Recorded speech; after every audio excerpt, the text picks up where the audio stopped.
The 13 Peter tells about Mrs. Quack. To get things done, if you'll but try, you'll always find there is a way.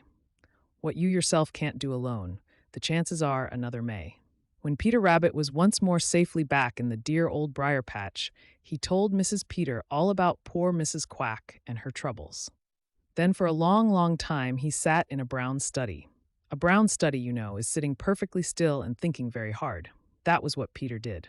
He sat so still that if you had happened along, you probably would have thought him asleep. But he wasn't asleep. No, indeed. He was just thinking and thinking. He was trying to think of some way to help Mrs. Quack. At last he gave a little sigh of disappointment. "It can't be done," said he. "There isn't any way." "What can't be done?" demanded a voice right over his head. Peter looked up. There sat Sammy Jay. Peter had been thinking so hard that he hadn't seen Sammy arrive. "What can't be done?" repeated Sammy. "There isn't anything that can't be done. There are plenty of things that you can't do, but what you can't do, someone else can.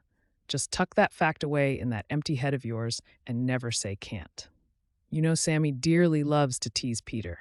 Peter made a good-natured face at Sammy. "Which means, I suppose, that what I can't do, you can." "You always did have a pretty good opinion of yourself, Sammy," said he. "Nothing of the kind," retorted Sammy. "I simply mean that nobody can do everything, and that very often two heads are better than one. It struck me that you had something on your mind, and I thought I might be able to help you get rid of it. But of course, if you don't want my help, supposing I could and would give it to you, that is an end of the matter, and I guess I'll be on my way. The old briar patch is rather a dull place anyway." Peter started to make a sharp retort, but thought better of it. Instead, he replied mildly, "I was just trying to think of some way to help poor Mrs. Quack." "Help Mrs. Quack!" exclaimed Sammy in surprise. "Where under the sun did you get acquainted with Mrs. Quack? What's the matter with her? She always has looked to me quite able to help herself." "Well, she isn't. That is, she needs others to help her just now," replied Peter. "And I've been most thinking my head off trying to find a way to help her." Then he told Sammy how he had met Mrs. Quack at the Smiling Pool, and how terrible her long journey up from the sunny Southland had been, and how Mr. Quack had been shot by a hunter with a terrible gun, and how poor Mrs. Quack was quite heartbroken, and how she had gone over to the big river to look for him, but didn't dare go near the places where he might be hiding if he were still alive and hurt so that he couldn't fly, and how cruel and terribly unfair were the men with terrible guns, and all the other things he had learned from Mrs. Quack. Sammy listened with his head cocked on one side, and for once he didn't interrupt Peter or try to tease him or make fun of him. In fact, as Peter looked up at him, he could see that Sammy was very serious and thoughtful, and that the more he heard of Mrs. Quack's story, the more thoughtful he looked. When Peter finished, Sammy flew down a little nearer to Peter. "I beg your pardon for saying your head is empty, Peter," said he. "Your heart is right anyway. Of course, there isn't anything you can do to help Mrs. Quack, but as I told you in the beginning, what you can't do, others can. Now, I don't say that I can help Mrs. Quack, but I can try. I believe I'll do a little thinking myself." So Sammy Jay, in his turn, went into a brown study, and Peter watched him anxiously and a little hopefully. The 14th, Sammy Jay's plan to help Mrs. Quack. Sammy Jay sat on the lowest branch of a little tree in the dear old briar patch, just over Peter Rabbit's head, thinking as hard as ever he could. Peter watched him and wondered if Sammy would be able to think of any plan for helping poor Mrs. Quack. He hoped so. He himself had thought and thought until he felt as if his brains were all mixed up and he couldn't think any more. So he watched Sammy and waited and hoped. Presently, Sammy flirted his wings in a way which Peter knew meant that he had made up his mind. "Did I understand you to say that Mrs. Quack said that if Mr. Quack is alive, he probably is hiding among the rushes along the banks of the big river?" he asked. Peter nodded. "And that she said that she doesn't dare go near the banks because of fear of the terrible guns?" Again, Peter nodded. "Well, if that's the case, what is the matter with some of us who are not afraid of the terrible guns looking for Mr. Quack?" said Sammy. "I will, for one, and I'm quite sure that my cousin, Blacky the Crow, will, for another. He surely will if he thinks it will spoil the plans of any hunters. Blackie would go a long distance to do that. He hates terrible guns and the men who use them, and he knows all about them. He has very sharp eyes, has Blackie, and he knows when a man has got a gun and when he hasn't.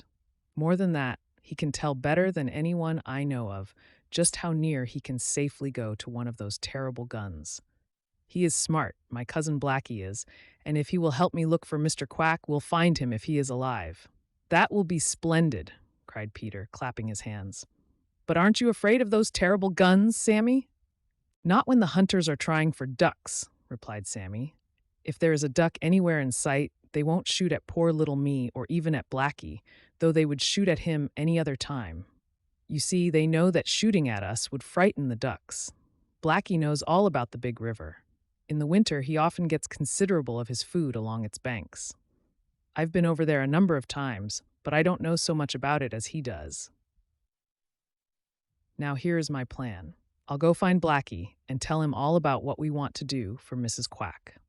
Then, when Mrs. Quack comes back to the Smiling Pool, if she hasn't found Mr. Quack, we'll tell her what we are going to do and what she must do. She must swim right up the big river, keeping out in the middle where she will be safe. If there are any hunters hiding along the bank, they will see her, and then they won't shoot at Blackie or me because they will keep hoping that Mrs. Quack will swim in near enough for them to shoot her. Blackie will fly along over one bank of the big river, and I will do the same over the other bank, keeping as nearly opposite Mrs. Quack as we can. Being up in the air that way and looking down, we will be able to see the hunters and also Mr. Quack if he is hiding among the rushes. Are you quite sure that Mrs. Quack will come back to the Smiling Pool tonight? She said she would, replied Peter. Last night she came just a little while before dark, and I think she will do the same thing tonight to see if any more corn has been left for her. You know Farmer Brown's boy put some there yesterday, and it tasted so good to her that I don't believe she will be able to stay away, even if she wants to. I think your plan is perfectly splendid, Sammy Jay. I do hope Blackie the Crow will help. He will. Don't worry about that, replied Sammy. Hello, there goes Farmer Brown's boy over to the Smiling Pool now. Then there will be some more corn for Mrs. Quack. I just know it, cried Peter. He is going to see if Mrs. Quack is there, and I just know he has his pockets full of corn. I wouldn't mind a little of it myself, said Sammy. Well, I must go along to hunt up Blackie. Goodbye, Peter. Goodbye and good luck, replied Peter. I've always said you are not half such a bad fellow as you try to make folks think you are, Sammy Jay. Thanks, said Sammy, and started for the Green Forest to look for his cousin, Blackie the Crow. 15. The Hunt for Mr. Quack. In spite of her hopelessness in regard to Mr. Quack, there is no doubt that Mrs. Quack felt better that night after she had eaten the corn left among the rushes of the Smiling Pool by Farmer Brown's boy. Now she had that very comfortable feeling that goes with a full stomach. She could think better. As the black shadows crept across the Smiling Pool, she turned over in her mind Sammy Jay's plan for helping her the next day. The more she thought about it, the better it seemed, and she began to feel a little ashamed that she had not appeared more grateful to Sammy when he told her. At the time, she had been tired and hungry and discouraged. Now she was beginning to feel rested, and she was no longer hungry. These things made all the difference in the world. As she thought over Sammy's plan, she began to feel a little hope. And when at last she put her head under her wing to go to sleep, she had made up her mind that the plan was worth trying and that she would do her part. Bright and early the next morning, Sammy Jay and Blackie the Crow were in the big hickory tree near the Smiling Pool, ready to start for the big river to hunt for Mr. Quack. Peter Rabbit had been so afraid that he would miss something that he had stayed near the Smiling Pool all night, so he was on hand to see the start. It had been agreed that Mrs. Quack was to go to a certain place on the big river and then swim up as far as she thought it would be of any use. She was to stay in the middle of the river, where she would be quite safe from hunters with terrible guns, and where also these same hunters would be sure to see her and so not be tempted to shoot at Blackie the Crow if he happened to fly over them. You see, they would hope that Mrs. Quack would swim in near enough to be shot and so would not risk frightening her by shooting at Blackie. When Mrs. Quack had finished her breakfast, She started for the big river, and her stout wings moved so swiftly that they made a whistling sound. Sammy Jay and Blacky the Crow followed her, but though they flew as fast as they could, Mrs. Quack had reached the big river before they had gone half the way. When they did get there, they saw Mrs. Quack out in the middle, swimming about and watching for them. Blacky flew across the river and pretended to be hunting for food along the farther bank, just as every hunter knows he often does. Sammy Jay did the same thing on the other bank. Mrs. Quack swam slowly up the big river, keeping in the middle, and Blacky and Sammy followed along up the two banks, all the time using their sharp eyes for all they were worth to find Mr. Quack hiding among the broken-down rushes or under the bushes in the water. For the big river had overflowed its banks, and in some places bushes and trees were in the water. Now Sammy Jay dearly loves to hunt for things. Whenever he knows that one of his neighbors in the green forest has hidden something, he likes to hunt for it. It isn't so much that he wants what has been hidden, as it is that he wants to feel he is smart enough to find it. When he does find it, he usually steals it, I'm sorry to say. But it is the fun of hunting that Sammy enjoys most. So now Sammy thoroughly enjoyed hunting for Mr. Quack. He peered into every likely hiding place and became so interested that he quite forgot about the hunters who might be waiting along the bank. So it happened that he didn't see a boat drawn in among the bushes until he was right over it. Sitting in it was a man with a terrible gun, very intently watching Mrs. Quack out in the middle of the big river. Sammy was so startled that before he thought he opened his mouth and screamed, "Thief! Thief! Thief!" at the top of his lungs, and flew away with all his might. Mrs. Quack heard his scream and understood just what it meant. A little later, Blacky the Crow discovered another hunter hiding behind the bushes on his side.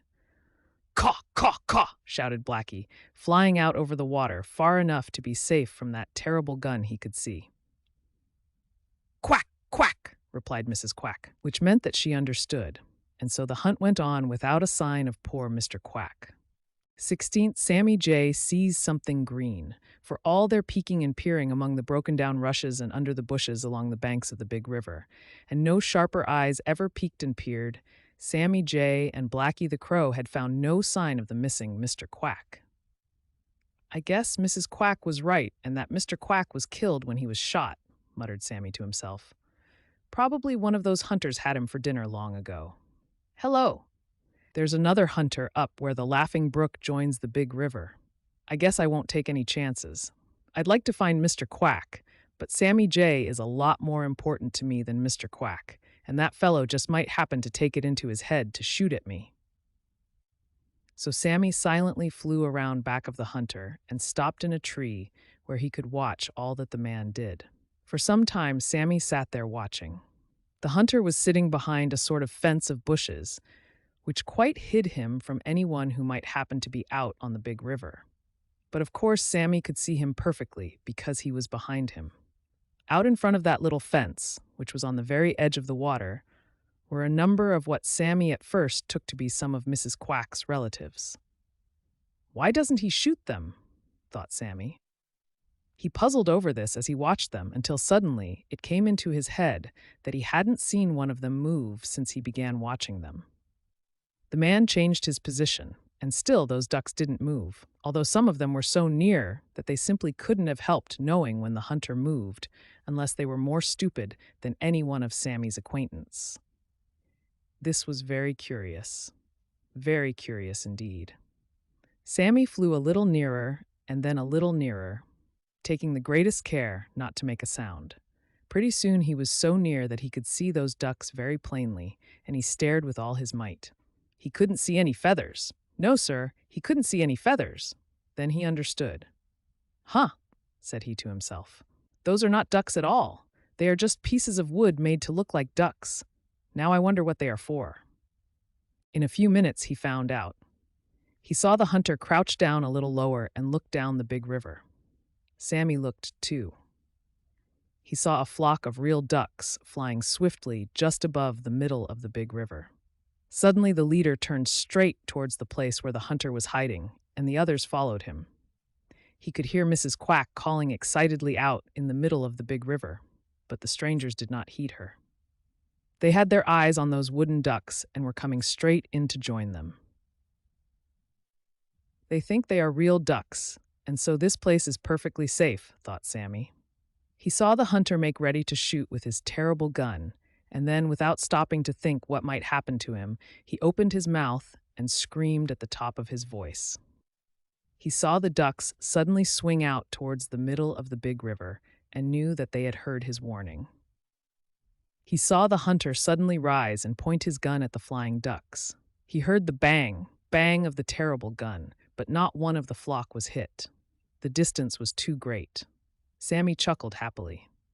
Then he remembered that he himself was within easy reach of that terrible gun, and probably the hunter was very angry. In great fright, Sammy turned and flew, dodging behind trees and every second expecting to hear again the roar of that terrible gun. But he didn't, and so when he thought he was safe, he stopped. Now, in flying away from the hunter, he had followed the Laughing Brook, where it winds through a sort of swamp before it joins the big river. Because there was more water than could be kept between the banks of the big river, it had crept over the banks, and all the trees of the swamp were standing in water. Just beyond where Sammy was sitting was a pile of brush in the water. A jolly little sunbeam, dancing down through the treetops, touched something under the edge of the brush, and Sammy's sharp eyes caught a flash of green. Idly, he watched it, and presently it moved. Instantly, Sammy was all curiosity. He flew over where he could see better. Now what can that be? Thought Sammy, as he peered down at the pile of brush and tried to see under it.